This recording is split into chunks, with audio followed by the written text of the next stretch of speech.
Hello everyone, welcome once again to English classes UP board. Students, आज की video में हम स्टडी कर रहे हैं central idea of the poem a tiger in the zoo. The poem a tiger in the zoo has been beautifully composed by the poet Leslie Norris.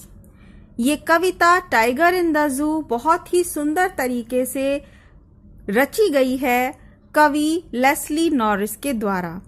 The central idea of the poem is the contrast between a tiger in the जू and the tiger in its natural habitat. Central idea इस poem का, इस कविता का जो केंद्रीय विचार है वह है कंट्रास्ट, एक विपरीत स्थिति। कंट्रास्ट मीन्स अपोजिट होना। बिटवीन, ये कंट्रास्ट बताया गया है एक टाइगर इन द जू, एक चिड़ियाघर में रहने वाला tiger, and the tiger in the natural habitat, और एक अपने प्राकृतिक निवास में रहने वाला, इट मीन्स जंगल में रहने वाला टाइगर। दोनों तरह के टाइगर के बीच में कंट्रास्ट बताया गया है, विपरीत चीजों को बताया गया है। द पोएम मूव्स, यह कविता जाती है फ्रॉम द जू, चिड़ियाघर से, टू द जंगल, जंगल की ओर, and back again to the zoo, और वापस चिड़ियाघर की तरफ। The tiger is a proud creature, tiger एक बहुत ही गर्व करने वाला प्राणी है। इट इज अ शेम, और यह एक शर्म की बात है, दैट कि सच आ पावरफुल, इतना शक्तिशाली, एंड अनटेमेबल, और जिस जानवर को हम पालतू नहीं बना सकते, शुड बी केज्ड, उसे पिंजरे में रखा जाए इन अ जू, चिड़ियाघर में।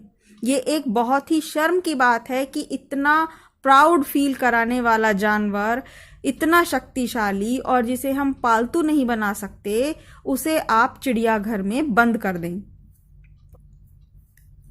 इन हिज नेचुरल, अपने प्राकृतिक, एंड वाइल्ड हैबिटेट, और जंगली निवास में, he does not need help of any one two Hunt, उसे शिकार करने के लिए किसी की भी हेल्प की जरूरत नहीं होती है।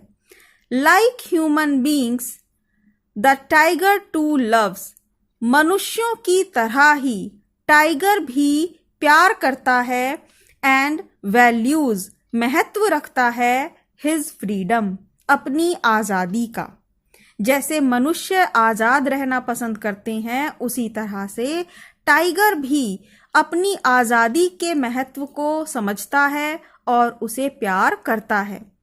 He shows his anger, वह दिखाता है अपना क्रोध, hatred, नफरत, by walking about in rage, गुस्से से चलते हुए, क्रोध से इधर उधर चलते हुए, in his cage, पिंजरे में, अपने पिंजरे में उसका इधर उधर घूमना उसके क्रोध को दिखाता है और उसकी नफरत को दिखाता है।